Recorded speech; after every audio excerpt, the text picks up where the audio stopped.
Screen दिसतंय ना sir? दिसतंय सर. ओके. आज या रोजी श्री शहाजी छत्रपती महाविद्यालय त्यांच्या लीड कॉलेज या कमिटी मार्फत आयोजित केलेली जी व्याख्यानमाला आहे त्या व्याख्यानमालाचे आयोजक श्री शहाजी छत्रपती महाविद्यालय या महाविद्यालयाचे प्राचार्य डॉक्टर शांतिवान सर, त्याचबरोबर या कार्यशाळेचे समन्वयक डॉक्टर राठोड मॅडम आणि विभागाचे डॉक्टर दयानंद गावडे सर यांनी अत्यंत चांगल्या प्रकारचा उपक्रम या लीड कॉलेजच्या ऍक्टिव्हिटी मधनं राबवलेला आहे. आताच मगाशी या व्याख्यानमालेचं पहिलं पुष्प गुंफताना मोघे सरांनी आपल्याला एक हिस्टॉरिकल बॅकग्राऊंड म्हणजे बँकांच्या पातळीवरती आधीच कशा प्रकारची प्रक्रिया होती, त्यानंतर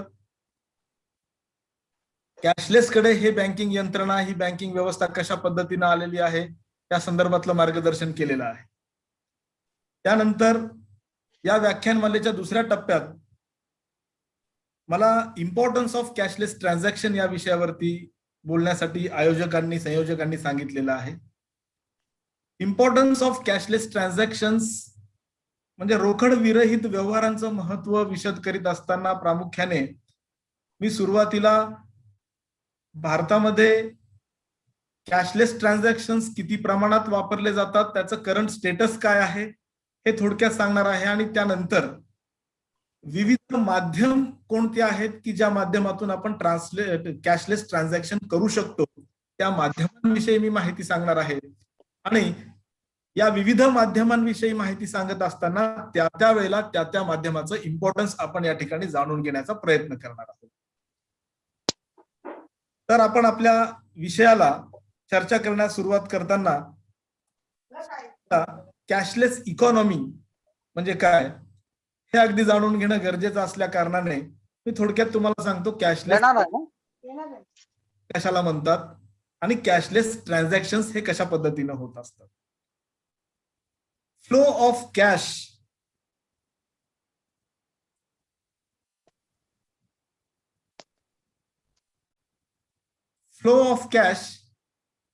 डझंट एक्झिस्ट म्हणजे कॅशलेस ट्रान्झॅक्शन्स मध्ये रोकड विरहित व्यवहारांमध्ये कुठल्याही प्रकारे आपल्याला पैशाची देवाणघेवाण होत असताना दिसून येत नाही. त्याला आपण कॅशलेस ट्रान्झॅक्शन्स असे म्हणतो. आपल्याला माहिती आहे साधारणपणे आपण कुठल्याही प्रकारचा व्यवहार करीत असताना, एखादी वस्तू खरेदी करताना किंवा एखादी सेवा उपभोगण्यासाठीचा प्रयत्न करीत असताना आपण पैसे देतो, रोख स्वरूपात आपण रक्कम देतो आणि पाहिजे असलेली वस्तू आपण मिळवतो किंवा आपल्याला पाहिजे असलेली सेवा आपण मिळवत असतो. परंतु कॅशलेस ट्रान्झॅक्शन्स मध्ये जेव्हा इकॉनॉमी ही कॅशलेस कडे जात असते त्यावेळेला आपण कुठल्याही प्रकारे रोख स्वरूपाची रक्कम त्या ठिकाणी अदा न करता एक इलेक्ट्रॉनिक चॅनल्सच्या माध्यमातून म्हणजे काही गॅजेट्सच्या माध्यमातून आपण हे व्यवहार पूर्ण करण्यासाठी इलेक्ट्रॉनिक स्वरूपाचे गॅजेट्स आपण वापरतो आणि आपल्याला देऊ असणारी रक्कम आपण त्यांना देऊ करतो. म्हणजे ट्रान्झॅक्शन्स थ्रू इलेक्ट्रॉनिक चॅनल्स.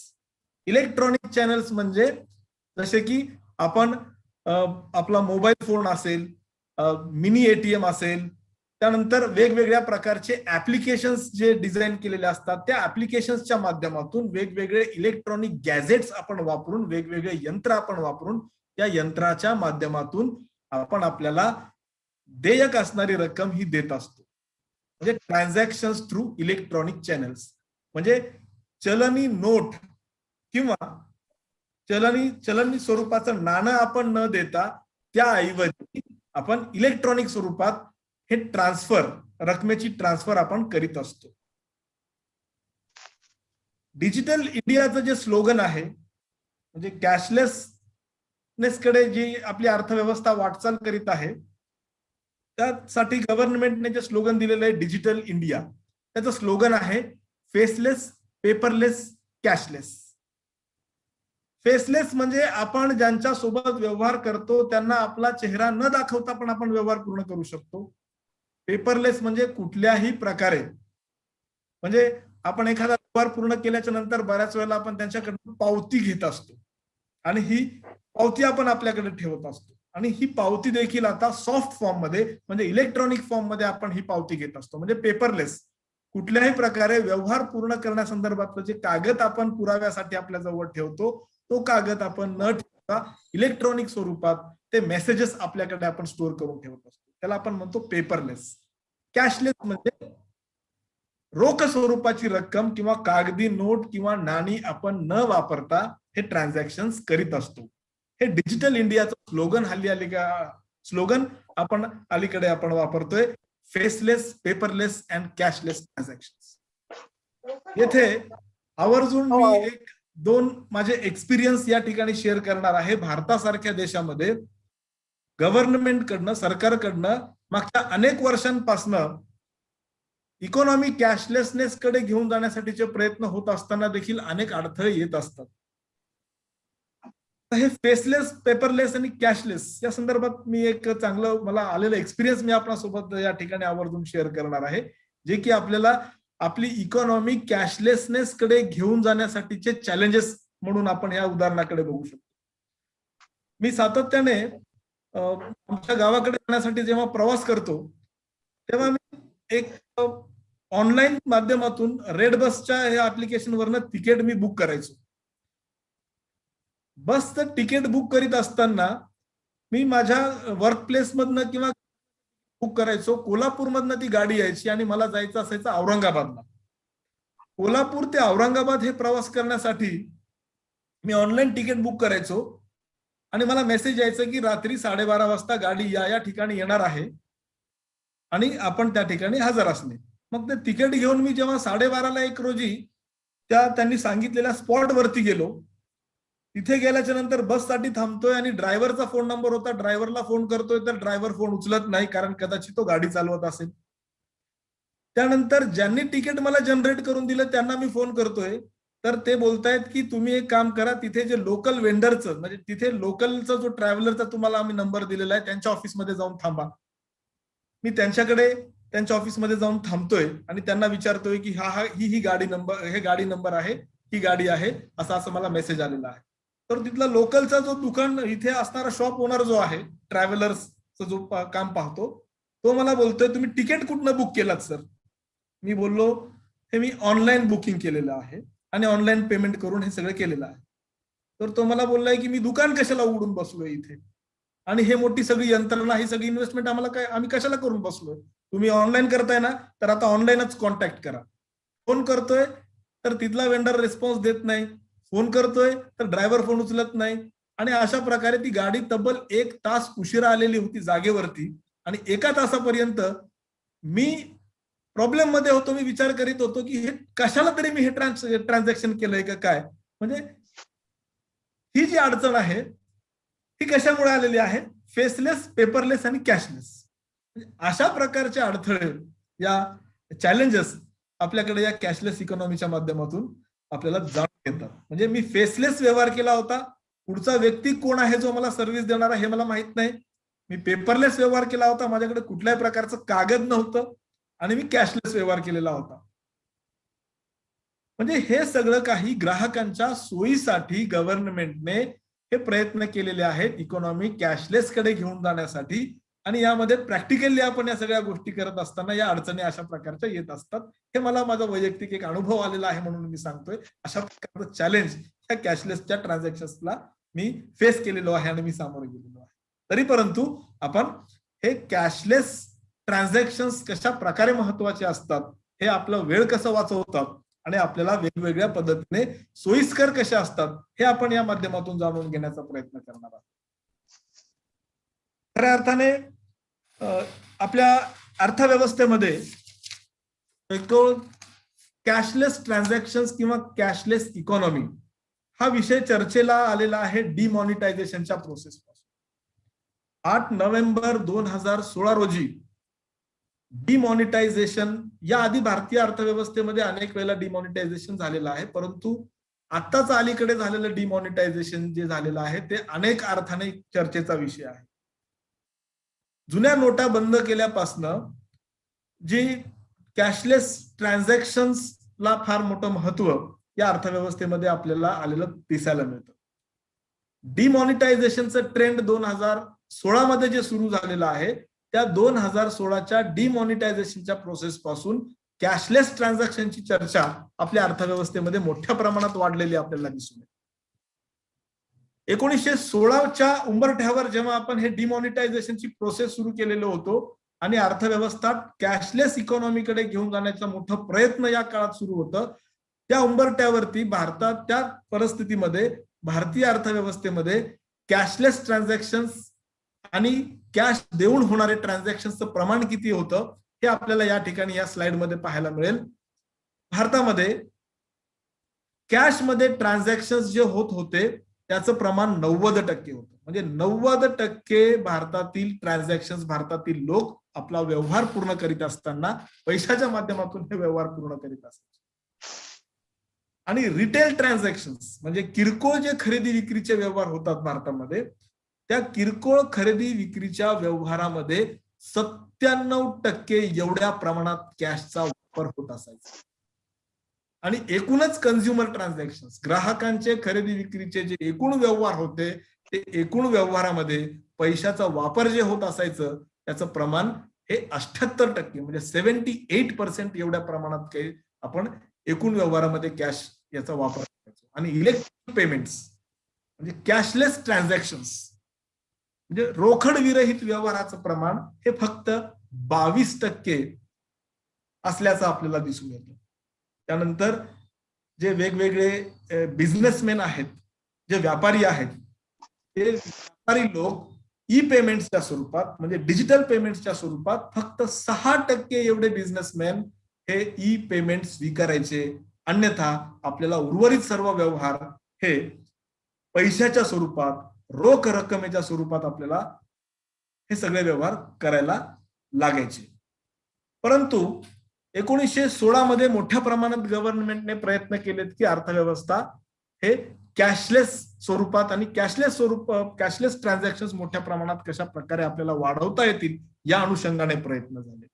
आणि त्यानंतर अलीकडे मागच्या 1.5 वर्षांपासून आपण बघतोय की लॉकडाऊनच्या परिस्थितीमध्ये, लॉकडाऊन सदृश्य या सगळ्या परिस्थितीमध्ये मोठ्या प्रमाणात कॅशलेस व्यवहार आपल्याला वाढलेले दिसून येतात.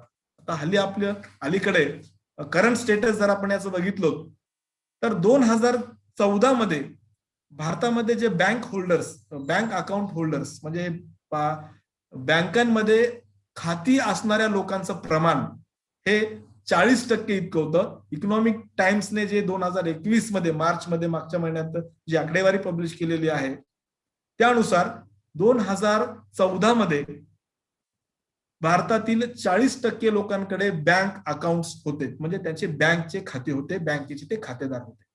ते 2021 मध्ये या खातेदारांचं प्रमाण 80% वाढल्याचं आपल्याला या ठिकाणी लक्षात येईल. त्यामध्ये गव्हर्नमेंटने मध्यंतरी पंतप्रधान जनधन योजना जी योजना सुरू केलेली आहे, प्रधानमंत्री जनधन योजना, त्या योजनेच्या माध्यमातून अनेकांचे बँकेचे खाते उघडण्यात आलेत आणि अनेक प्रयत्न शासकीय पातळीवरती बँक खाते उघडण्यासंदर्भातले करण्यात आले. त्यामुळे ही आकडेवारी आपल्याला 80% अकाउंट होल्डर्स वाढलेले आपल्याला पाहावयास मिळतात.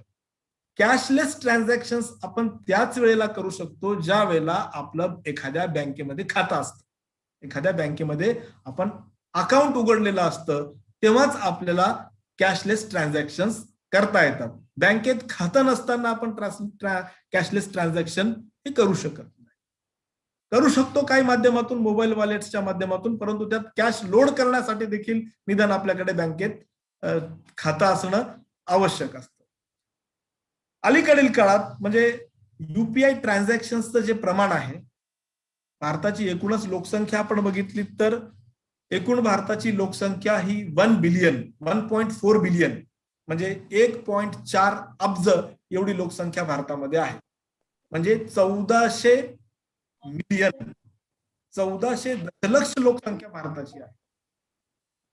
आणि यापैकी युपीआय ट्रान्झॅक्शनचं प्रमाण आपण बघितलं अलीकडे 2021 मध्ये लॉकडाऊन सदृश्य परिस्थिती असताना, कोविड सदृश्य पार्श्वभूमी असताना, लॉकडाऊनची परिस्थिती असताना भारतामध्ये दर महिन्याला 2 बिलियन एवढे युपीआय ट्रान्झॅक्शन झालेले आहेत. युपीआय ट्रान्झॅक्शन म्हणजे आपण आपल्या मोबाईलच्या माध्यमातून, मोबाईलमध्ये डाउनलोड केलेल्या ऍप्लिकेशन्सच्या माध्यमातून जे आपण ट्रान्झॅक्शन करतो, जे व्यवहार आपण करतो, पैशाचे देणे घेण्याचे व्यवहार आपण इलेक्ट्रॉनिक गॅजेटच्या माध्यमातून जे व्यवहार करतो, ते आपण त्यांना युपीआय ट्रान्झॅक्शन असे म्हणतो. त्या या पुढच्या लेक्चरमध्ये युपीआयच्या बाबतीत मी सविस्तर बोलणार आहे.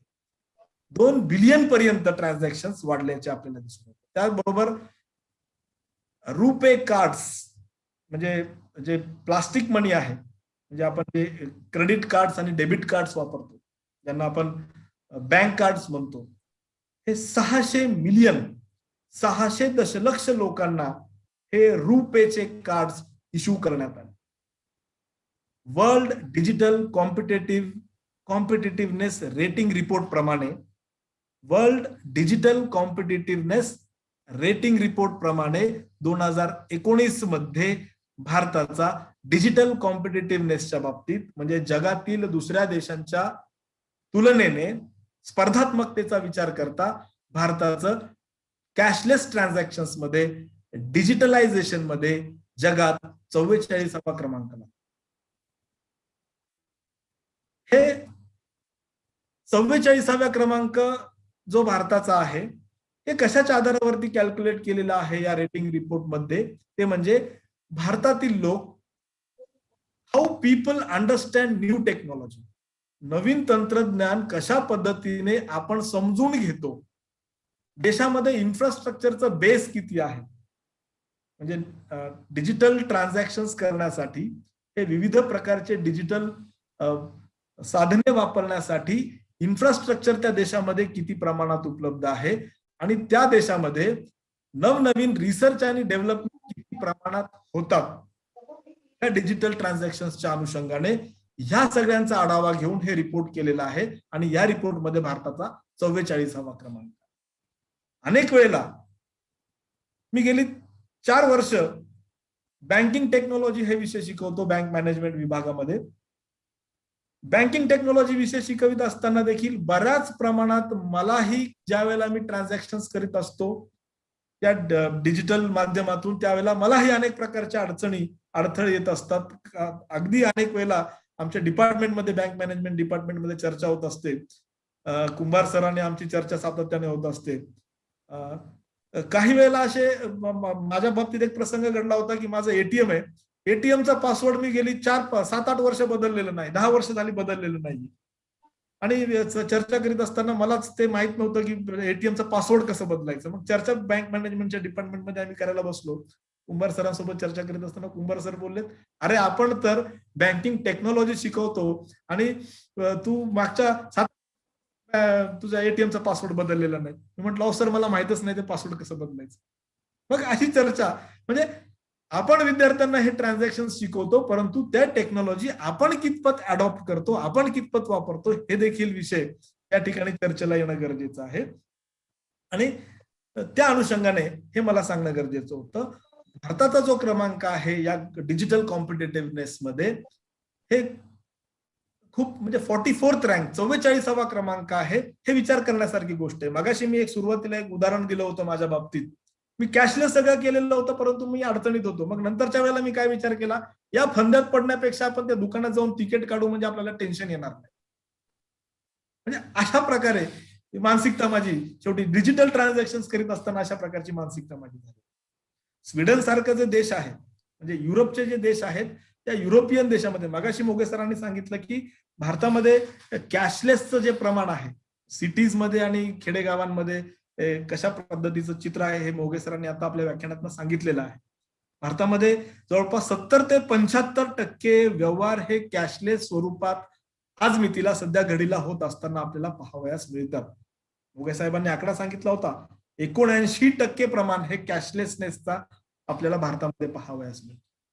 या उलट आपण जर काही इतर प्रगत राष्ट्रांसोबत ह्याची तुलना केली तर युरोपमधले जे राष्ट्र आहेत ज्यांना नॉर्डिक कंट्रीज आपण म्हणतो, नॉर्थ युरोपियन कंट्रीज जे आहेत त्यामध्ये बेल्जियम, फ्रान्स यासारख्या देशांमध्ये, त्यानंतर अमेरिकन कॉन्टिनेंट मधील कॅनडा हा सारख्या देश, या देशांमध्ये कॅशलेसचे व्यवहार हे 90%पेक्षाही पुढे. म्हणजे पैसे रोख स्वरूपात वापरण्याचं प्रमाण फक्त 10% आहे आणि 90% लोक हे कॅशलेस व्यवहार करीत असताना आपल्याला दिसतो. स्वीडन सारख्या देशामध्ये, स्वीडन हा देशाचं उदाहरण यासाठी देतोय की जगामध्ये सर्वप्रथम चलनी नोटा वापरण्यास सुरुवात करणारा देश, 1661 मध्ये बँक करन्सी वापरण्यास सुरुवात करणारा देश हा स्वीडन होता. आणि या स्वीडनने 2023 पर्यंत 100% कॅशलेस होण्याचा प्रयत्न सुरू केलेला आहे. त्यांचा असा दावा आहे स्वीडनचा, या देशाचा, की 2023 पर्यंत ते पूर्णतः कॅशलेस इकॉनॉमीकडे मार्गक्रम करीत आहेत. 2023 पर्यंत 100% ते कॅशलेस होणार आहे. स्वीडनमध्ये आपल्याला प्रवास करीत असताना तिकीट काढण्यासाठी पैसे स्वीकारले जात नाहीत, तिथे कॅशलेस व्यवहारच करावे लागतात. स्वीडनमध्ये 4 महत्वाच्या मोठ्या बँकांनी एकत्रित येऊन स्विश नावाचं ऍप्लिकेशन 2012 मध्ये सुरू केलेलं आहे. 2012 मध्ये स्विश नावाचं ऍप्लिकेशन जे प्लॅटफॉर्म आहे, डिजिटल पेमेंटसाठी त्याचे प्लॅटफॉर्म आहे, ते डिजिटल पेमेंटचं प्लॅटफॉर्म त्यांनी लॉन्च केलेला आहे. भारतामध्ये 2012 मध्ये आपण USSD माध्यमातून कॅशलेस व्यवहार करण्याचे प्रयत्न केलेलो आहोत. स्वीडनमध्ये 80% अधिक व्यवहार हे कॅशलेस स्वरूपाचे होत असतात. त्या देशामध्ये फक्त 10% पॉप्युलेशन हे कॅश म्हणजे रोख व्यवहारावरती अवलंबून आहे.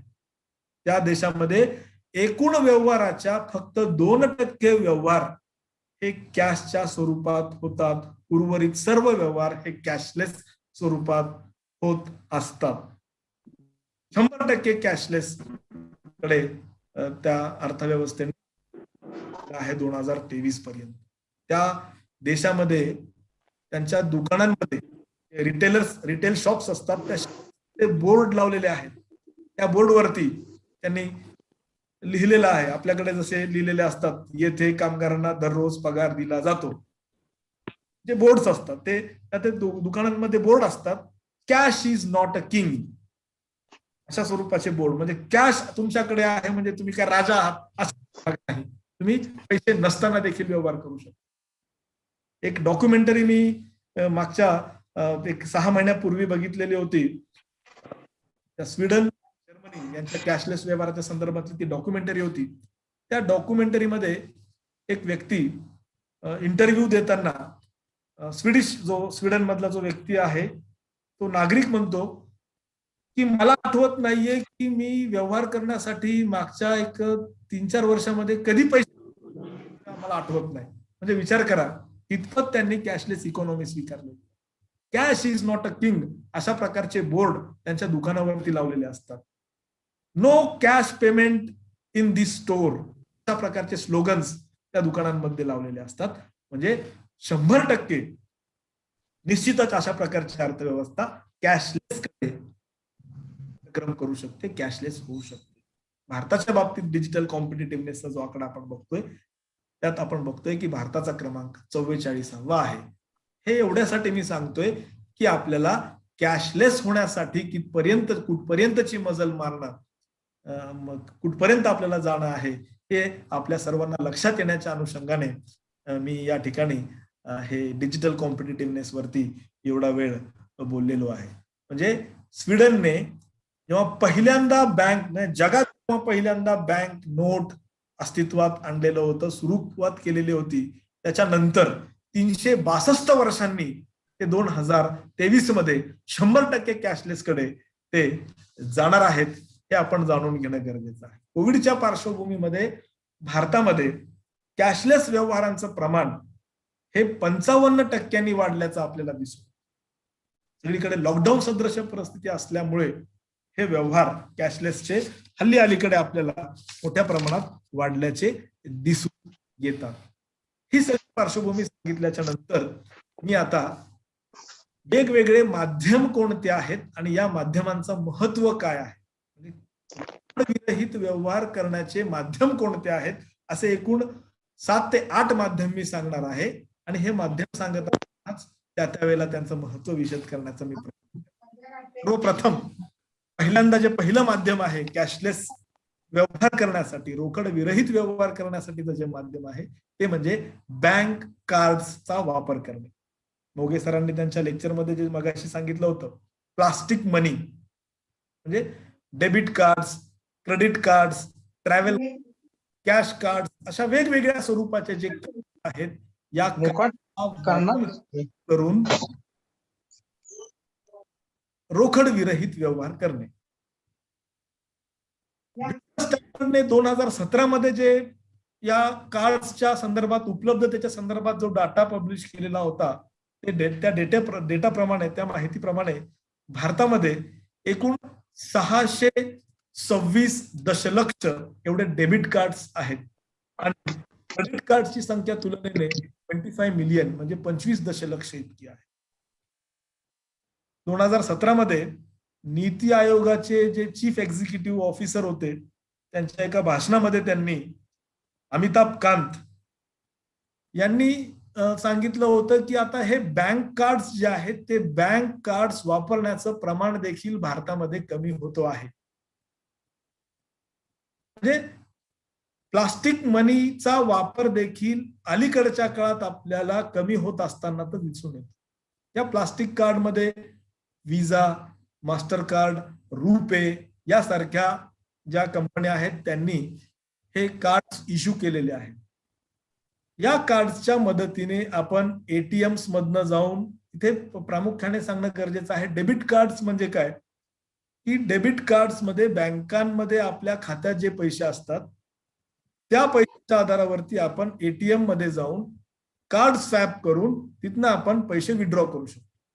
किंवा आपण कुठल्याही स्टोअरवरती किंवा कुठल्याही व्यापाऱ्यांकडे, कुठल्याही दुकानात जाऊन किंवा पेट्रोल पंपवर मोठ्या प्रमाणात आपण पाहतो की कार्ड स्वॅप करण्याची एक मशीन असते. आपण व्यवहार पूर्ण करतो, त्यांना कार्ड देतो, कार्ड स्वॅप केलं जातं आणि ते कार्ड स्वॅप करून मॅग्नेटिक स्ट्रिप मधून इन्फॉर्मेशन मिळवून त्या माध्यमातून ते ट्रान्झॅक्शन पूर्ण होत असतात. आणि यातनं आपण पेट्रोल खरेदी केल्याच्या नंतर, पेट्रोल आपल्या गाडीत भरल्याच्या नंतर कार्ड स्वॅप करतो, पैसे भरतो, कारण आपल्या बँकच्या खात्यामध्ये तेवढे पैसे असतात. आणि डेबिट कार्डच्या माध्यमातून आपण अशा प्रकारचा व्यवहार पूर्ण करीत असतो. क्रेडिट कार्ड म्हणजे आपल्याकडे आपल्या खात्यावर पैसे नसताना उसने आपण पैसे खर्च करण्यासाठी बँकांकडनं घेऊ शकतो. हे कार्ड्स, ह्या कार्ड्सचं या ठिकाणी मी काही फोटोज या ठिकाणी तिथे दाखवलेले आहेत. येथे आपण पाहू शकता हे कार्ड आहे. या कार्डमध्ये इथे आकडे दिलेले असतात, इथं CVV नंबर असतो आणि हे मॅग्नेटिक स्ट्रिप असतं. पूर्वी आपण ते कार्ड स्वॅप करण्यासाठी मॅग्नेटिक स्ट्रिप मध्ये जे इन्फॉर्मेशन आहे ते डिव्हाइसेस ते इन्फॉर्मेशन रीड करायचे आणि आपलं ट्रान्झॅक्शन पूर्ण होत असायचं. आता सिक्युरिटीच्या कारणास्तव अशाच प्रकारचे एक एम्बेडेड चिप आलेली आहे. त्या चिपच्या माध्यमातून त्या कार्ड माहिती रीड केली जाते. आता अलीकडे वायफाय फॅसिलिटी देखील या कार्डवरती आलेली आहे. कार्ड इन्सर्ट करण्याऐवजी त्या डिव्हाइस वरती कार्ड ठेवलं जातं आणि त्यातनं इन्फॉर्मेशन रीड केली जात असते. तर या प्लास्टिक मनीच्या माध्यमातून आपण रोकड विरहित व्यवहार करू शकतो. मायक्रो एटीएमच्या डिव्हाइस मधनं आपण कार्ड स्वॅप करू किंवा ऑनलाईन आपल्याला काही व्यवहार करायचे असतील, आपल्याला काही खरेदी करायचं असेल तर या कार्डवर दिलेला जो नंबर आहे हा नंबर आणि त्यानंतर हा CVVचा जो नंबर असतो ते नंबर आपण ते इन्फॉर्मेशन देऊन त्यानंतर कार्ड व्हॅलिडिटीचा नंबर देऊन आपण खरेदी करू शकतो. ऑनलाईन स्वरूपात खरेदी केलेल्या ट्रान्झॅक्शन साठीची आपण रक्कम भरू शकतो या कार्डच्या माध्यमातून, ती रक्कम पेड करू शकतो या कार्डच्या माध्यमातून. परंतु अलीकडे आपल्याला असं दिसतं, मगाशी मोगे सरांनी सांगितलं की खिशात पैसे घेऊन फिरण्यापेक्षा फक्त कार्ड घेऊन फिरणं हे सोपं आहे. आता अलीकडे आपण पाहतो या कार्ड खिशात नसतानाही आपण व्यवहार पूर्ण करू शकतो. ते म्हणजे मोबाईलच्या माध्यमातून इंटरनेटचा वापर करून आपण व्यवहार करतो. हे कार्ड देखील आता खिशात ठेवण्याची गरज नाही आणि म्हणून या कार्ड वापरण्याचं प्रमाण देखील कमी होत आपल्याला पाहावयास मिळतं. मोबाईल सबस्क्रायबर्स जे आहेत, आता डेबिट कार्ड क्रेडिट कार्डचे आपण बघितले, मोबाईल सबस्क्रायबर्स जे आहेत भारतामध्ये ते 1 बिलियन, म्हणजे 1.4 बिलियन पॉप्युलेशन भारताचे, त्यापैकी 1 बिलियन पॉप्युलेशन हे मोबाईल सबस्क्रायबर्स आहेत. त्यांच्याकडे कुठल्या ना कुठल्या कंपनीचे सिम कार्ड्स आहेत आणि ते मोबाईल वापरतात. आणि इंटरनेट युजर्स जे आहेत भारतामध्ये ते 300 मिलियन पेक्षा, 300 दशलक्ष पेक्षा अधिक मोबाईल मध्ये इंटरनेट युजर्स, इंटरनेट वापरणारे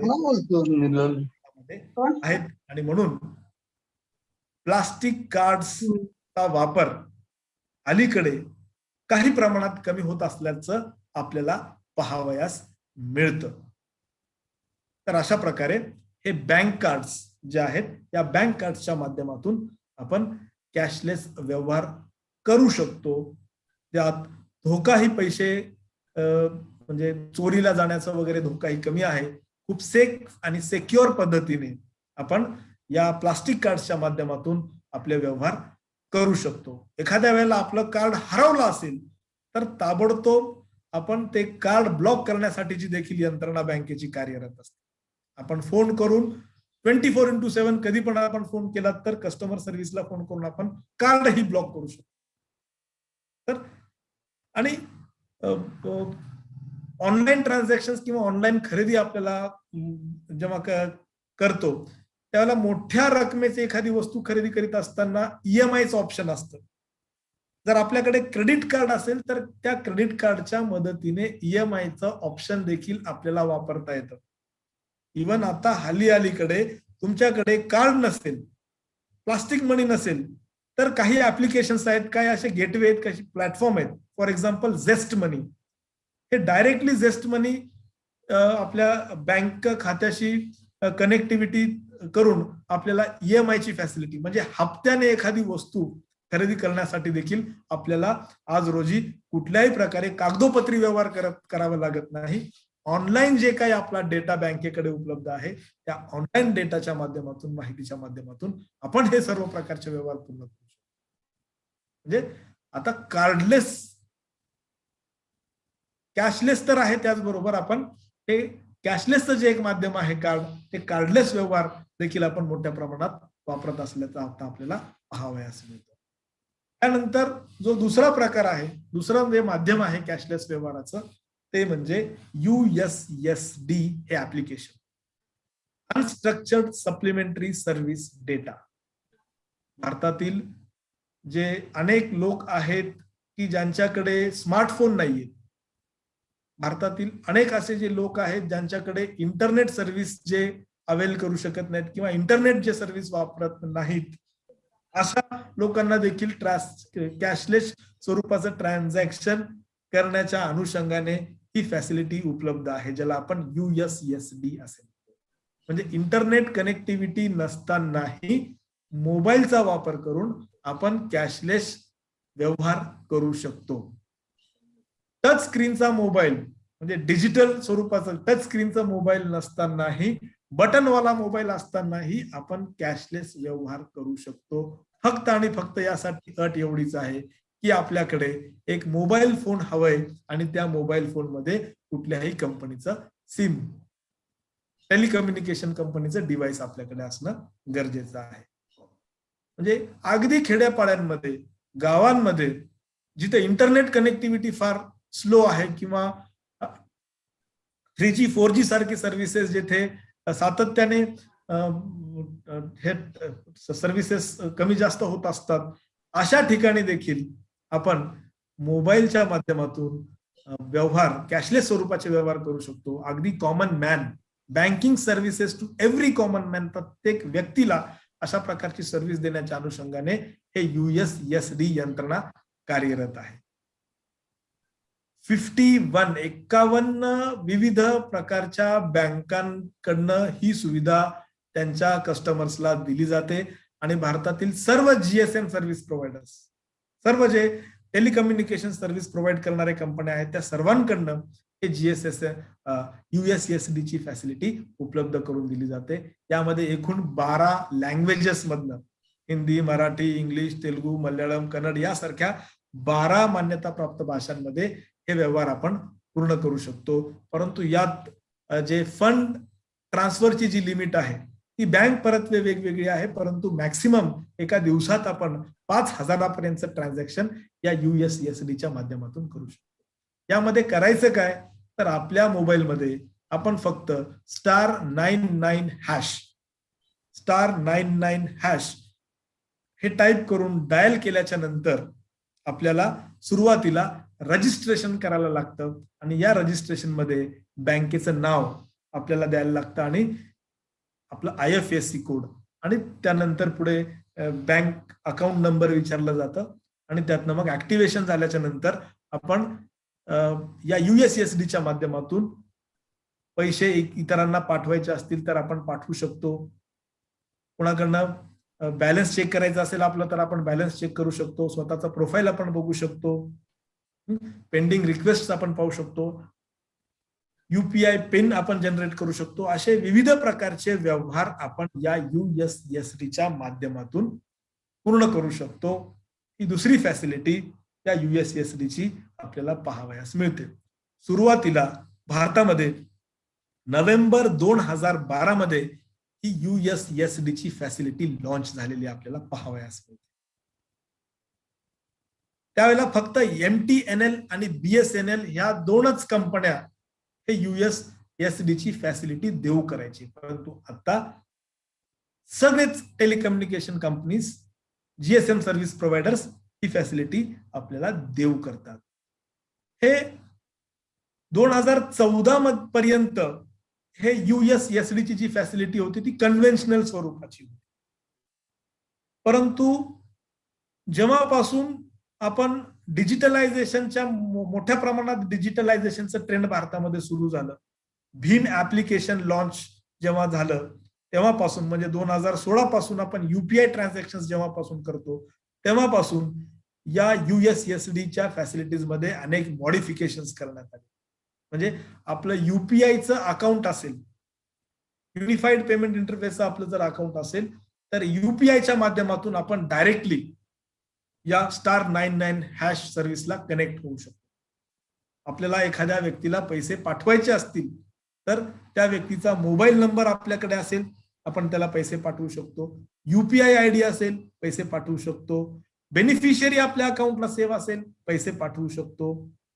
त्यानंतर एखाद्या व्यक्तीचा IFSC कोड आणि बँक अकाउंट नंबर आपल्याकडे असेल तरी देखील आपण पैसे त्याला सहजरित्या पाठवू शकतो. हे सर्व काही मॉडिफिकेशन्स या USSD फॅसिलिटीज मध्ये झाल्या कारणाने हे सगळे फॅसिलिटीज आपल्याला मिळू शकतात. तर अशा प्रकारे हे अनस्ट्रक्चर्ड सप्लिमेंटरी सर्व्हिस डेटा हे दुसरं माध्यम आहे की ज्या माध्यमातून आपण रोकड विरहित व्यवहार, कॅशलेस स्वरूपाचं ट्रान्झॅक्शन करू शकतो. त्यानंतर तिसरं जे माध्यम आहे, तिसरं माध्यम म्हणजे आधार इनेबल्ड पेमेंट सिस्टम. आधार इनेबल्ड पेमेंट सिस्टमच्या माध्यमातूनही आपण रोकड विरहित व्यवहार हे करू शकतो. आधार आपल्याला माहिती आहे की भारतातील बहुसंख्य म्हणजे प्रत्येक व्यक्तीचं आधार नंबर असणे नागरिकत्वाच्या दृष्टिकोनातूनच आणि इतर फॅसिलिटीज मिळवण्याच्या अनुषंगाने आधार कार्ड असणं गरजेचं आहे. आणि आधार कार्ड मध्यंतरी बँकांनी आपला आधार कार्ड बँक अकाउंट सोबत लिंक करण्यासंदर्भातही आपल्याला सांगितले. म्हणजे आपले आधार कार्ड आपण आपल्या बँक अकाउंट सोबत लिंक केलेलो आहोत आणि या आधार नंबरच्या मदतीने आपण कॅशलेस ट्रान्झॅक्शन करू शकतो. इथे बघा, रिप्लेसमेंट ऑफ ATM म्हणजे जे ATMचे यंत्र, जे मोठे मशीन्स आहेत जे इन्स्टॉल करण्यासाठी लाखो रुपये खर्च करावे लागतात त्या बँकांना ते मशीन्स इन्स्टॉल करण्यासाठी. आता या आधार इनेबल्ड पेमेंट सिस्टमच्या माध्यमातून रिप्लेसमेंट ऑफ ATM म्हणजे ATM या मशीन्स कडे न जाताही आपण पैसे विथड्रॉ करू शकतो किंवा आपल्या कुठल्याही प्रकारचा व्यवहार आपण पूर्ण करू शकतो. यासाठी लागतंय काय, आधार इनेबल्ड पेमेंट सिस्टम ही फॅसिलिटी वापरण्यासाठी एक मायक्रो ATM जे डिव्हाइस पॉइंट ऑफ सेल्स टर्मिनल्सच्या डिव्हाइस सारखं असतं. इथे स्क्रीनवरती आपण पाहू शकता एका प्रकारचं यंत्र, एका प्रकारचं गॅजेट आपल्याला या स्क्रीनवरती दिसतो आहे. ह्याला आपण मायक्रो एटीएम असे म्हणतो, किंवा हे device point of sales terminals device सारखा एक डिव्हाइस आहे. या डिव्हाइस मध्ये आपल्याला एखादा व्यवहार जर करायचा असेल आणि आपण बिझनेस करस्पॉन्डंट किंवा रिटेलरकडे म्हणजे एखाद्या दुकानदाराकडे किंवा एखाद्या व्यापाऱ्याकडे आपण जात असू आणि त्यांच्याकडनं साहित्य खरेदी केल्याच्या नंतर आपल्याला पेमेंट करायचं असेल तर प्लास्टिक मनीच्या माध्यमातून आपण काय करतो, आपल्याकडे असणारा जो बँक कार्ड आहे तो बँक कार्ड या यंत्रातनं स्वॅप करतो. स्वॅप केल्याच्या नंतर आपल्याला दिलेलं पासवर्ड आपण एंटर करतो आणि मग ट्रान्झॅक्शन पूर्ण. आता त्या आधार इनेबल पेमेंट सिस्टम मध्ये आपल्याला प्लास्टिक कार्ड तिथपर्यंत घेऊन जाण्याची गरज नाही. फक्त आपल्याला आपला आधार नंबर माहित पाहिजे. आपला आधार नंबर या डिव्हाइस वरती एंटर केल्याच्या नंतर आपलं आधार नंबर ज्या वेळेला जनरेट आपण केलेलो त्यावेळेला आपण आपले फिंगरप्रिंट्स तिथे देत असतो. आपलं बँक अकाउंट आपल्या आधार नंबरशी जोडल्या गेलेला आहे आणि तुम्ही तुमचा आधार नंबर त्या रिटेलरला त्या दुकानदाराला सांगून तुमचा फिंगरप्रिंट तुम्ही तिथे स्कॅन केल्याच्या नंतर या ठिकाणी फिंगरप्रिंट स्कॅनर आपल्याला दिसतो. इथे फिंगरप्रिंट स्कॅनर आधार बेस्ड फिंगरप्रिंट स्कॅनर, इथे फिंगरप्रिंट आपण ठेवल्याच्या नंतर त्याला त्या दुकानदाराला त्या रिटेलरला त्या व्यापाऱ्याला आपण व्यवहार झाल्याच्या नंतर आपला आधार नंबर सांगायचा. आपला आधार नंबर झाल्याच्या तो टाईप करतो या मशीनवरती. टाईप केल्याच्या नंतर तिथे तो काही ऍप्लिकेशन्स वापरतो आणि तिथे आपल्याला सांगतो की इथे तुमचं फिंगरप्रिंट द्या. फिंगरप्रिंट दिल्याच्या नंतर आपोआप आपण जेवढ्या रकमेचा व्यवहार करतो तेवढी रक्कम आपल्या खात्यातून वजा होते आणि त्या रिटेलरच्या खात्यावरती ती रक्कम वर्ग होत असते. अनेक गावांमध्ये जे काही लोकांना हे अशा प्रकारचे डिव्हाइसेस काही दुकानांमध्ये आहेत. काही लोकांना कॅश विड्रॉ करायचं असेल म्हणजे पैसे पाहिजे असतील तर बँक एटीएम जर तिथे उपलब्ध नसतील तर थेट त्या रिटेलरकडे जाऊन आधार नंबर सांगून फिंगरप्रिंट स्कॅन करून जेवढी रक्कम पाहिजे तेवढी रक्कम आपण मिळवू शकतो किंवा आपण तेवढी रक्कम विड्रॉ करू शकतो. तशाच प्रकारे आपल्याला पैसे जमा करायचे असतील खात्यात तर आपण या मायक्रो एटीएमच्या माध्यमातून त्या रिटेलरकडे जाऊन किंवा त्या एजंटकडे जाऊन, ज्या एजंटकडे हे डिव्हाइस आहे त्या एजंटकडे हे जाऊन आपण आपले पैसे बँकेत भरू पण शकतो. तो एजंट रोख रकमेत पैसे घेणार आणि आपले अमाऊंट डिपॉझिट करणार. तर हे सोयीस्करपणा या आधार इनेबल्ड पेमेंट सिस्टम मध्ये असल्याचं आपल्याला पाहावयास मिळतं. तर अशा प्रकारे प्लास्टिक कार्डचा वापर न करताही आपण आपल्या आधार कार्डच्या माध्यमातून हे व्यवहार पूर्ण करू शकतो. या आधार इनेबल्ड पेमेंट सिस्टमचे जे एजंट्स आहेत किंवा हे डिव्हाइसेस असणारे जे रिटेलर्स आहेत, जे बिझनेस करस्पॉन्डंट्स आहेत, त्यांना प्रत्येक व्यवहारामागे 5 रुपये एवढं कमिशन मिळत असतं आणि ते कमिशन त्यांच्या प्रत्येक व्यवहार झाल्याच्या नंतर त्यांच्या खात्यामध्ये वर्ग होत असतं. म्हणून हे अशा प्रकारचे रिटेलर्स, अशा प्रकारचे काही एजंट्स हे डिव्हाइसेसच्या माध्यमातून जनसामान्यांना कॅशलेस ट्रान्झॅक्शन्सची सुविधा उपलब्ध करून देत असतात. या आधार इनेबल्ड पेमेंट सिस्टम्सच्या माध्यमातून आपण कोणकोणते व्यवहार करू शकतो? कॅश डिपॉझिट करू शकतो, कॅश विड्रॉ म्हणजे पैसे आपण आपल्या खात्यातनं काढू शकतो, इमिडिएट पेमेंट सर्व्हिसेस ही सर्व्हिस आपण वापरू शकतो, NEFT, RTGS सारखे ट्रान्झॅक्शन्स, फंड ट्रान्सफर, एखाद्याला आपण रक्कम पाठवायची असेल तर ती रक्कम आपण पाठवू शकतो, बॅलन्स इन्क्वायरी आपण करू शकतो, आपले मिनी स्टेटमेंट्स म्हणजे आपले याआधी बँकातनं झालेले व्यवहार 5-6 व्यवहार आपण पाहू शकतो, रिकरिंग डिपॉझिट, फिक्स डिपॉझिट्स आपण करू शकतो, जे मुदती ठेवी असतात ते ठेवी आपण बँकांमध्ये ठेवू शकतो. तर असे विविध प्रकारच्या बँकांच्या सेवा बँकेमध्ये प्रत्यक्ष आपण न जाता आपल्या आधार कार्डच्या बेसिसवरती या आधार इनेबल पेमेंट सिस्टमच्या माध्यमातून आपण ह्या सर्व फॅसिलिटीज मिळवू शकतो. त्यानंतर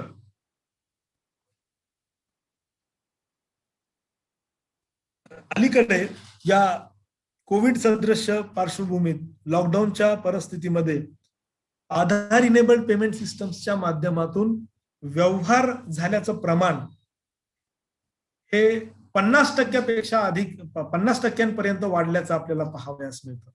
2020 मध्ये आधार इनेबल्ड पेमेंट सिस्टम्सच्या माध्यमातून टोटल व्हॅल्यू ऑफ ट्रान्झॅक्शन्स, एकूण व्यवहारांचं जे मूल्य आहे ते 11,000 कोटी एवढ्या मूल्यांचं व्यवहार या आधार इनेबल्ड पेमेंट सिस्टम्सच्या माध्यमातून झालेला आहे 2020 मध्ये.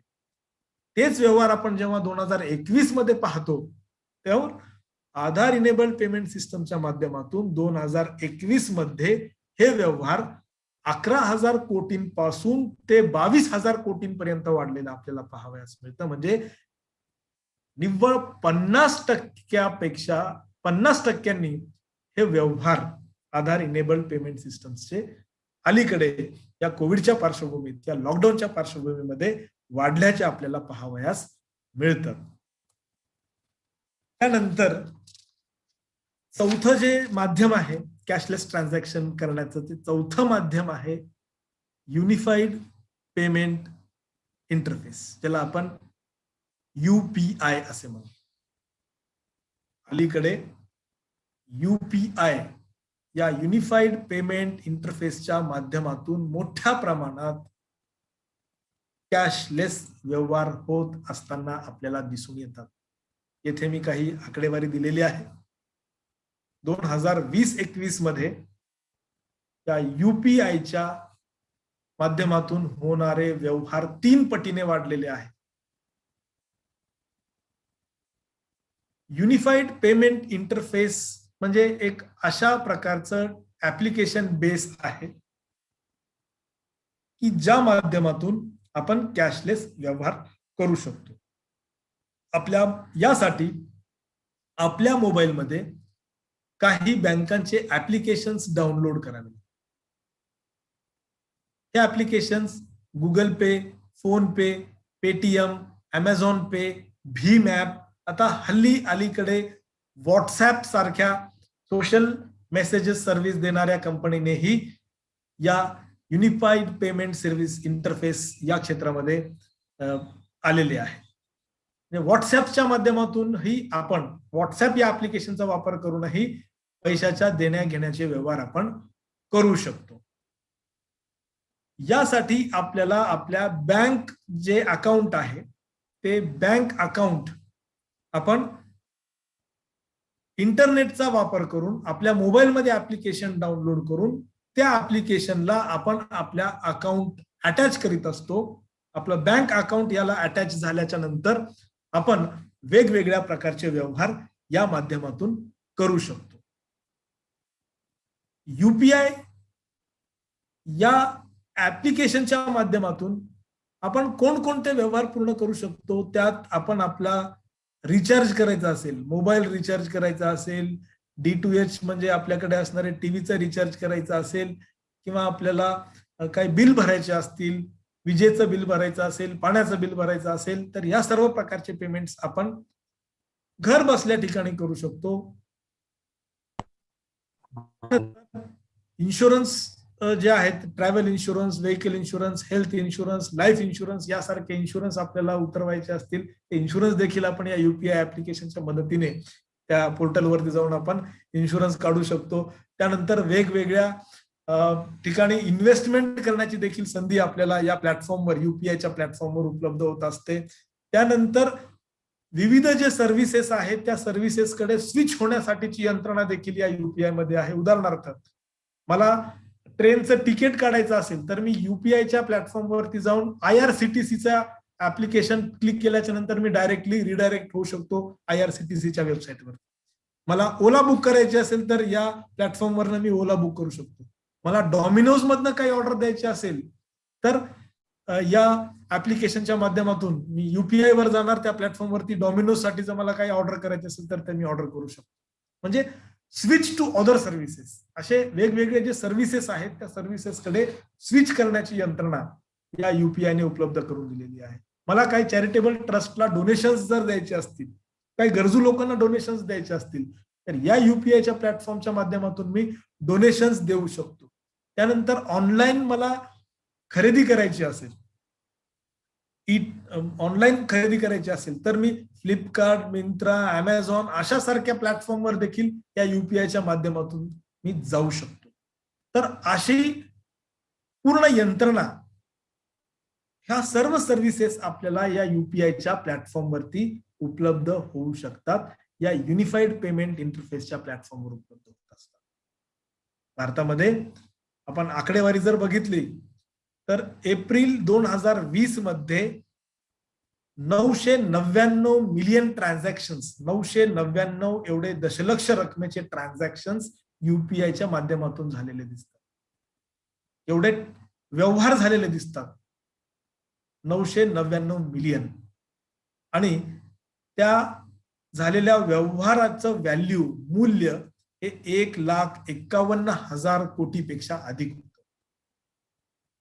मार्च 2021 मध्ये अलीकडे जेव्हा आपण हे व्यवहार बघतो तेव्हा या व्यवहारामध्ये 3 पटीने वाढ झालेली आपल्याला दिसून येते. एकूण ट्रान्झॅक्शन हे 2,732 दशलक्ष एवढे व्यवहार झालेले आहेत आणि त्यांचं मूल्य हे 5 लाख कोटीपेक्षाही अधिक मूल्याचे व्यवहार या युपीआयच्या माध्यमातून आपल्याला झालेले दिसून येतात. 2016 मध्ये जेव्हा आपण डिमॉनिटायझेशनच्या प्रोसेसला सुरुवात केलेली होती, हे युनिफाईड पेमेंट इंटरफेस भीम ऍप्लिकेशनच्या माध्यमातून जेव्हा आपण लॉन्च केलं होतं त्यावेळेला फक्त या देशामध्ये 12 विविध बँकांनी ही सर्व्हिसेस उपलब्ध करून देण्याची यंत्रणा राबवलेली होती. आता आपण पाहतो 2020 मध्ये 163 बँकांनी ही सुविधा देऊ केलेली आहे आणि 2021 मध्ये टोटल 216 बँका, भारतातील विविध 216 बँका या युनिफाईड पेमेंट इंटरफेस या प्लॅटफॉर्मचा आधार घेऊन आपल्या ग्राहकांना सर्व्हिसेस देत असताना आपल्याला पाहावयास मिळतं. एवढ्या मोठ्या प्रमाणात या युपीआय प्लॅटफॉर्मचा वापर आपण करीत आहोत आणि मोठ्या प्रमाणात त्याचा व्याप वाढत असल्याचं आपल्याला पाहावयास मिळतं. येथे काही आकडे स्क्रीनवर आपल्याला पाहावयास मिळतात की नोव्हेंबर 2020 पर्यंत गुगल पे हे सगळ्यात मोठ्या प्रमाणात वापरण्यात आलेलं ऍप्लिकेशन, त्यानंतर फोन पे. आता अलीकडे 2021 मध्ये तुम्ही आकडे बघितला तर हे ऍप्लिकेशन्स वापरण्याचं प्रमाण हे कमी जास्त आपल्याला झालेलं पाहावयास मिळतं. तर अशा प्रकारे या युपीआयच्या माध्यमातून, युनिफाईड पेमेंट सर्व्हिस इंटरफेसच्या माध्यमातून आपण मोठ्या प्रमाणात कॅशलेस ट्रान्झॅक्शन्स करीत आहोत आणि त्याचं प्रमाणही मोठ्या प्रमाणात अलीकडे आपल्याला वाढल्याचं दिसून येतं. त्यानंतर 5वं जे माध्यम आहे ते 5वं माध्यम आहे कॅशलेस ट्रान्झॅक्शन्सचं, ते म्हणजे मोबाईल वॉलेट्स. जेव्हा रोकड म्हणजे कॅशच्या स्वरूपात आपण व्यवहार करायचो तेव्हा बाजारामध्ये जात असताना, कुठल्याही खरेदीसाठी जात असताना आपण आपल्या खिशात पैसे ठेवायचो आणि ते पैसे घेऊन आपण तिथपर्यंत जायचो. आपल्या वॉलेटमध्ये, आपल्या पर्समध्ये आपण काही रोख रक्कम जवळ ठेवायचो आणि ती रोख रक्कम आपण घेऊन जायचो आणि खरेदी करायचो. परंतु या मोबाईल वॉलेट्स म्हणजे आपल्याकडे मोबाईलचे असे काही ऍप्लिकेशन्स आहेत की ज्या ऍप्लिकेशन मध्ये आपण पैसे, ज्या ऍप्लिकेशन्स डाउनलोड केल्याच्या नंतर त्यामध्ये आपण पैसे लोड करू शकतो. म्हणजे आपल्या बँकेतले काही, समजा बँकेत 10,000 रुपये आहेत आणि आपल्याला बाजारातनं 1,000 रुपयाचं काही खरेदी करायचं असेल तर बँकेच्या खात्यातनं त्या ऍप्लिकेशन मध्ये आपण 1,000 रुपये लोड करणार. म्हणजे आपण घरात समजा आपले 10,000 आहेत आणि त्यातले 1,000 रुपये काढतो आणि खिशात ठेवतो आणि बाजारात जातो. त्याच पद्धतीने बँकेच्या खात्यातनं 10,000 पैकी 1,000 रुपये काढणे आणि त्या वॉलेटमध्ये ठेवणे. Digital wallet. डिजिटल वॉलेट म्हणजे तुमच्या मोबाईलमध्ये जे ऍप्लिकेशन डाउनलोड केलेलं आहे त्या ऍप्लिकेशनच्या त्याच्यामध्ये पैसे लोड करणे आणि 1,000 रुपयाची खरेदी करतोपर्यंत ते रक्कम वापरणे. असे काही प्लॅटफॉर्म्स आहेत. म्हणजे खिशात वॉलेट ठेवण्यापेक्षा मोबाईलमध्ये वॉलेट ठेवणे. Airtel Money, Paytm, Freecharge, MobiKwik, SBI Buddies, Oxigen अशा सारखे काही प्लॅटफॉर्म्स आहेत की ज्या प्लॅटफॉर्मनी या मोबाईल वॉलेटची सुविधा आपल्याला उपलब्ध करून दिलेली आहे. आपल्या मित्राकडनं आपल्याला पैसे घ्यायचे असेल तर अरे उसने पैसे दे म्हटल्याच्या नंतर तो लगेच या मोबाईल वॉलेटमधनं आपल्याला कॅश ट्रान्सफर करणार. तुम्हाला कोणाला पैसे देऊ करायचे असतील तर हे लगेच मोबाईल वॉलेटमधनं तुम्ही तुमचे जे लोड केलेलं कॅश असतं त्या लोड केलेल्या कॅशचे तिथपर्यंत तेवढ्या प्रमाणात रक्कम आपण सहजरित्या इतरांना आपण ट्रान्सफर करू शकतो. त्यासाठी विविध प्रकारचे जे प्लॅटफॉर्म्स आहेत ते प्लॅटफॉर्म या ठिकाणी आपल्याला या स्क्रीनवरती पाहावयास मिळतात. म्हणजे आपण कॅश कॅरी करतो ते डिजिटल फॉर्म मध्ये, पैसे कॅरी करतो ते एका इलेक्ट्रॉनिक म्हणजे डिजिटल फॉर्म मध्ये आपण हे पैसे कॅरी करत असतो. त्याला आपण मोबाईल वॉलेट असे म्हणतो. त्यानंतर पुढचं जे आहे 6वं जे माध्यम आहे कॅशलेस ट्रान्झॅक्शन्सचं ते माध्यम आहे पॉइंट ऑफ सेल्स टर्मिनल्स और पॉइंट ऑफ सेल्स डिव्हाइसेस. आपण दुकानांमध्ये, मोठ्या मॉल्समध्ये, पेट्रोल पंपवरती आपण जेव्हा जातो तेव्हा पेट्रोल भरल्याच्या नंतर आपल्याला जे पैसे देऊ करायचे असतात त्यावेळेला आपण बघतो तिथे आपण आपलं कार्ड देतो. कार्ड स्वॅप केलं जातं आणि ते कार्ड स्वॅप केल्याच्या नंतर आपला आपण मोबाईल पिन तिथे एंटर करतो. एंटर केल्याच्या नंतर तेवढी रक्कम आपल्या खात्यातून वजा होत असते. यासाठी जे डिव्हाइस वापरलं जातं ते स्क्रीनवरती आपल्याला पाहायला मिळतं. जे डिव्हाइस वापरलं जातं त्या डिव्हाइसला पीओएस टर्मिनल असे म्हणतात. इथे आपल्याला पाहायला मिळेल इथे 2 स्लॉट्स आहेत. इथे एक स्लॉट आहे ज्या स्लॉट्स मध्ये आपलं कार्ड स्वॅप केलं जातं. आपल्या एटीएम कार्ड किंवा बँक कार्डचं जे मॅग्नेटिक स्ट्रीप असतं त्यातला डेटा या कार्डच्या माध्यमातून रीड केलं जातं आणि हे रीड करून आपली इन्फॉर्मेशन घेणार आणि आपल्या पेमेंट त्या माध्यमातून आपण करू शकतो. आता चिप्स आहेत, काही एम्बेडेड चिप्स आलेले आहेत सिक्युरिटीच्या दृष्टिकोनातून. हे एम्बेडेड चिप्स इन्सर्ट करण्यासाठी इथे एक स्लॉट दिलेला आहे. त्याला आपण मायक्रो एटीएम असे देखील म्हणतो. हे आपण प्लास्टिक कार्ड्सच्या माध्यमातून जे आपल्याकडे बँक कार्ड्स असतात ते बँक कार्ड्सच्या थ्रू आपल्याला पेमेंट करायचं असेल तर ते पेमेंट करण्यासाठीचे हे डिव्हाइसेस आहेत. हे डिव्हाइसेस आपल्याला किराणा दुकानात, कुठल्याही शॉपमध्ये, पेट्रोल पंपवरती, मोठ्या प्रकारच्या मॉल्समध्ये हे डिव्हाइसेस आपल्याला पाहावयास मिळतात. या पीओएस टर्मिनल्सच्या माध्यमातून पॉइंट ऑफ सेल्स म्हणजे या पॉइंट ऑफ सेल्स टर्मिनल्स डिव्हाइसच्या माध्यमातून आपण कॅशलेस स्वरूपाचे व्यवहार करू शकतो. येथे जे आपण पाहतो ते पॉइंट ऑफ सेल्स सिस्टम मोठ्या शॉपिंग मॉल्समध्ये हे सिस्टम असतात. आपण शॉपिंग मॉल्समध्ये डीमार्ट मध्ये कधी खरेदी करायला गेलात तर आपल्याला लक्षात येईल तिथे प्रत्येक वस्तूला एक बार कोड दिलेला असतं आणि वस्तू खरेदी करून आपण बिलिंग करताना तिथे फक्त बारकोड रीडरच्या पुढे बारकोड दाखवल्याच्या नंतर ऑटोमॅटिक त्या वस्तूची एंट्री होत असते. तर ही सिस्टम आहे. या सिस्टम मध्ये सगळं काही स्टोअर असतं. म्हणजे दुकानदाराला आपल्या दुकानात कुठली वस्तू आता कमी प्रमाणात आहे हे पाहायची गरज नाही, हे सिस्टम त्याला सांगतं. एखाद्या वस्तूची ऑर्डर द्यायची असेल तर ऑटोमॅटिक ऑर्डर या सिस्टमच्या माध्यमातून दिली जाते आणि ऑटोमॅटिक पेमेंट देखील या सिस्टमच्या माध्यमातून होत असतं. म्हणजे आपल्याकडे किती प्रमाणात कोणती वस्तू आहे, किती वस्तूचा स्टॉक आहे, ऑटोमॅटिक ऑर्डर देणे, हे सगळं काही या पीओएस सिस्टम्सच्या माध्यमातून पीओएस सॉफ्टवेअरचा वापर करून हे सगळं ऑटोमॅटिक यंत्रणा त्या दुकानाची चाललेली असते. येथे काही डिव्हाइसेस दिलेले आहेत, प्रिंटर, डिस्प्ले, त्यानंतर कॅश रजिस्टर, बारकोड रीडर आणि हे पीओएस टर्मिनल. हे सगळे devices cashless transactions, paperless transactions साठी उपयुक्त आहेत.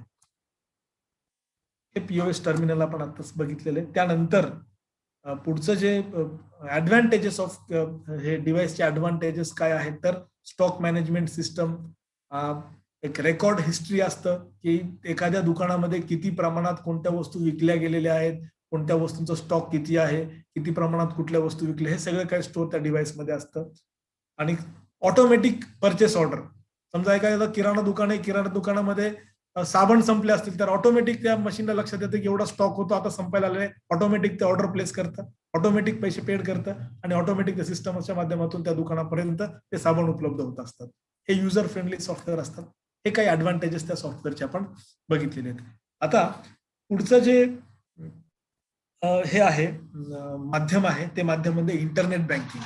मी थोडक्यात आता इंटरनेट बँकिंग आणि मोबाईल बँकिंग सांगतो. काही महत्वाची जी माध्यमं होती कॅशलेस ट्रान्झॅक्शन्सची ती मी आपणासमोर सांगितलेली आहे.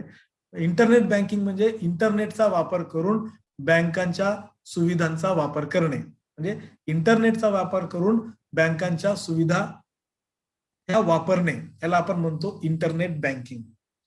यात financial transaction through secure websites, जे काही वेबसाईट्स असतात त्या वेबसाईटवर जाऊन आपल्याला दिलेलं युजर आयडी टाईप करायला लागतं, आपल्याला आपला पासवर्ड एंटर करायला लागतो आणि मग आपण बँकेचे विविध फॅसिलिटीज उपभोगू शकतो. म्हणजे आपल्याला पैसे पाठवायचे असतील, पैसे मागवायचे असतील, मिनी स्टेटमेंट बघायचं असेल, वर्षभराचं आपल्याला स्टेटमेंट डाउनलोड करायचं असेल, बेनिफिशियरी ऍड करायचे असतील, पासबुक साठीचं ऍप्लिकेशन द्यायचं असेल, असे अनेक प्रकारच्या बँकेच्या सेवा, ऑनलाईन पेमेंट करायचं असेल, ऑनलाईन काही खरेदी केलेला असेल त्यासाठी पेमेंट करायचं असेल, तर एक सेक्युअर गेटवे हे इंटरनेट बँकिंगच्या माध्यमातून आपल्याला उपलब्ध होत असतं. आपण फायनान्शियल ट्रान्झॅक्शन्स, बरेच व्यवहार बँकेत न जाता, पैशाचे दर्शन न घेता आपण हे सर्व व्यवहार या इंटरनेटच्या माध्यमातून घरी बसल्या ठिकाणी किंवा कुठेही आपण असल्याच्या ठिकाणी 24x7 24 तास कधी पण आपण हे फॅसिलिटीज उपभोगू शकतो. Access to bank services through internet, म्हणजे बँकेचे सर्व फॅसिलिटीज आपण इंटरनेटच्या माध्यमातून उपभोगू शकतो या इंटरनेट बँकिंगच्या माध्यमातून. याला money managing program through information technology असेही म्हणतात. त्यात आपण ट्रान्झॅक्शनल सर्व्हिसेस बँकेचे करू शकतो, नॉन ट्रान्झॅक्शनल सर्व्हिसेस आपण करू शकतो, फायनान्शियल इन्स्टिट्यूशन मॅनेजमेंट ऍडमिनिस्ट्रेशन, बँकांना देखील या इंटरनेट बँकिंगच्या माध्यमातून अनेक प्रकारच्या सोयी सुविधा उपलब्ध होत असतात. त्यांना फायनान्शियल इन्स्टिट्यूशन मॅनेज करण्यासाठी, ऍडमिनिस्ट्रेट करणं देखील सोपं जात असतं. तर अशा प्रकारे हे इंटरनेट बँकिंग जे 3 कॅटेगरीज आहेत ते आपल्याला इथे पाहावयास मिळत आहेत. वेगवेगळ्या प्रकारचे ट्रान्झॅक्शन्स करण्यासाठी, म्हणजे सिंपल ट्रान्झॅक्शनसाठी, ऍडव्हान्स ट्रान्झॅक्शनसाठी आपण हे इंटरनेट बँकिंगचा वापर करू शकतो. ह्या इंटरनेट बँकिंगच्या माध्यमातून कोणकोणत्या सर्व्हिसेस आपल्याला मिळतात?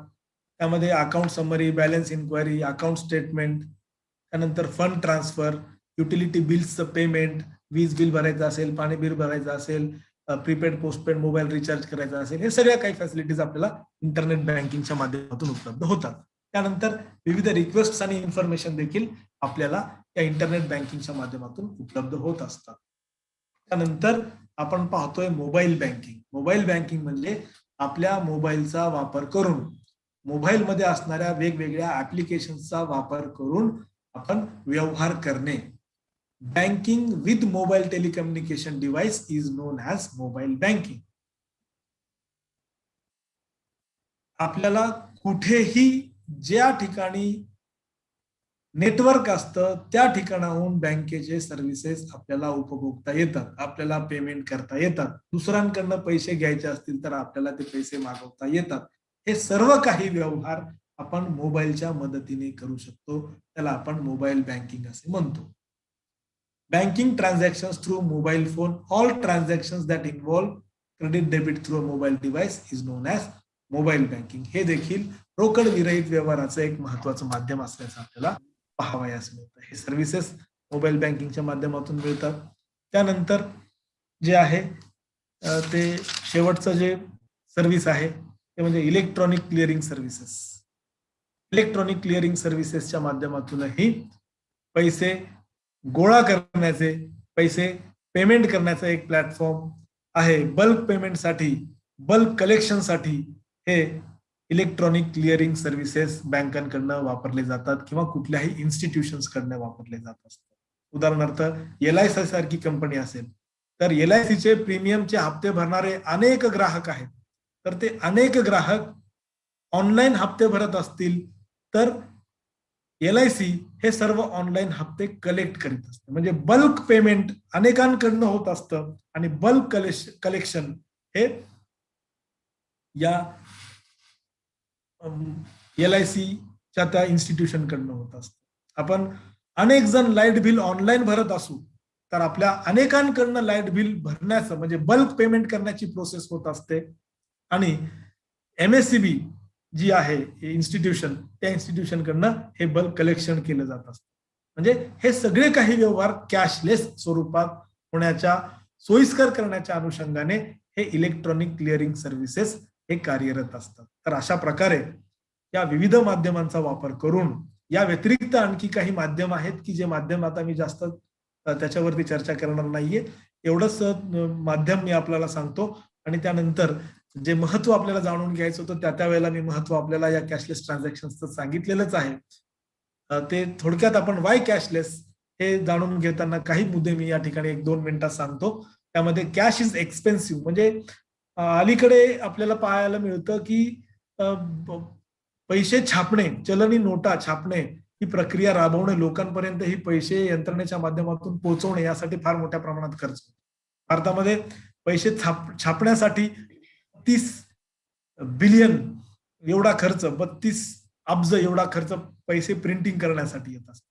म्हणजे भारताच्या एकूण जे जीडीपी आहे त्याचे 0.25% हे पैसे छापणे आणि ते छापलेले पैसे लोकांपर्यंत उपलब्ध करून देणे, एटीएम इन्स्टॉल करणे, तिथनं यंत्रणा उपलब्ध करून देणे, यासाठी एवढा पैसा मोठ्या प्रमाणात खर्च होतो. आणि म्हणून हा पैसा जर खर्च कमी करायचा असेल तर कॅशलेस ट्रान्झॅक्शन्सच्या माध्यमातून हा पैसे छापण्याचा खर्च आणि ते यंत्रणा राबवण्याचा खर्च कमी होऊ शकतो. त्यानंतर पॅरलल इकॉनॉमी म्हणजे भ्रष्टाचार मोठ्या प्रमाणात आपल्याला थांबवता येऊ शकतं या कॅशलेस ट्रान्झॅक्शन्सच्या माध्यमातून. टाइम सेव्हिंग आहे. त्यानंतर बँकांमध्ये मोठमोठ्या ज्या रांगा लागतात, अनेक तास आपल्याला थांबावं लागतं, ते थांबण्याचं प्रमाण देखील या कॅशलेस ट्रान्झॅक्शन्समुळे कमी होतात. त्यानंतर बिझनेस ट्रान्झॅक्शन्स आणि कस्टमर बेस हे देखील मोठ्या प्रमाणात वाढतो. त्यानंतर हार्ड कॅश आपल्याला कॅरी करण्याची गरज नाही. 24 तास दिवसात कधी पण आपण हे व्यवहार ट्रान्झॅक्शन्स करू शकतो. आणि कन्व्हिनियंट बँकिंग आपल्याला सोयीच्या ठिकाणी, सोयीच्या जागेवरती प्रवास करताना कुठे पण आपण हे ट्रान्झॅक्शन्स करू शकतो. आणि अशा प्रकारे हे सगळे काही आपल्याला बऱ्याच वेळा सुट्ट्या पैशाची अडचणी येतात. सुट्टे पैसे घेण्यासाठी इकडे तिकडे फिरायला लागतं. सुट्टे पैशाची देखील अडचण या कॅशलेस ट्रान्झॅक्शन्समुळे येत नाही. तर अशा प्रकारे हे सर्व काही महत्वाच्या बाबी आपल्याला सांगणं मला महत्वाचं वाटलं. आणि अशा पद्धतीने कॅशलेस ट्रान्झॅक्शन्स काय आहेत, त्या ट्रान्झॅक्शन्सचे मोड कोणते आहेत आणि त्या माध्यमाचे काय काय महत्व आहे हे या ठिकाणी मी आपल्यापर्यंत पोहोचवलेलं आहे. आणि इथे काही दक्षता ज्या आहेत, काही म्हणजे भारताला 100% होण्याकडे जे काही अडथळे आहेत त्या अडथळ्यांची देखील आपण या ठिकाणी चर्चा केलेलो आहोत. आणि एवढं सगळं सांगून मी या ठिकाणी थांबतो. आणि संयोजकांनी शहाजी छत्रपती महाविद्यालय या महाविद्यालयाने जी संधी उपलब्ध करून दिली त्याबद्दल संयोजकाचे मी आभार मानतो, धन्यवाद सांगतो आणि मी या ठिकाणी थांबतो. धन्यवाद. धन्यवाद.